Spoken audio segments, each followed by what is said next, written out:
Good morning everyone, আমি প্রিয়াশা। হ্যাঁ জানি ভিডিওটা আপলোড করতে অনেকটা দেরি হচ্ছে, কারণ ভিডিওটা ওই 25 ডিসেম্বরের আগের দিন, মানে 24 ডিসেম্বরের ভিডিও। কর্তামশাই সেদিনও কলেজ ছিল, সেই জন্য এখন বেরোচ্ছে কলেজে।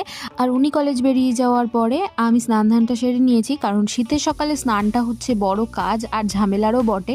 স্নান সেরে এসে একটুখানি রোদ্দুরে বসে চুলটা শুকিয়ে নিচ্ছিলাম। আর আরেকজন তো দুষ্টুমি করতে সবসময় ব্যস্ত থাকে, তো ওনাকেও একটুখানি জ্বালালাম। উনিই বা কেন সবসময় আমাদের জ্বালাবে বলুন তো। বিকেলবেলা হলে কর্তামশাই এলো, তারপরে সন্ধ্যাবেলাতে আমরা দুজন মিলে একটু বেরোলাম। প্রথমে গিয়েছিলাম একটা বইয়ের দোকানে, তারপর ক্রিসমাসের কিছু টুকিটাকি জিনিস নিলাম। আসলে সান্টা রূপে নিজেদেরই তো গিফট দিতে হবে বাচ্চাদের, সেই জন্য কেক, পুকুর জন্য যা দেওয়ার গিফট সব নিয়ে ফিরছি বাড়ি। আমাদের সময় এতটা চল ছিল না, শুধুমাত্র কেক খাওয়াটুকুই হতো। তবে এখন বাচ্চাদের মধ্যে এই উত্তেজনাটা তো অনেক বেশি, তাই মা বাবাদেরই একটুখানি উদ্যোগ নিতে হয়। যাই হোক, চলে এসেছি বাড়ি। আজকের ভিডিও এতটুকুই। সবাই ভালো থাকবেন, টাটা।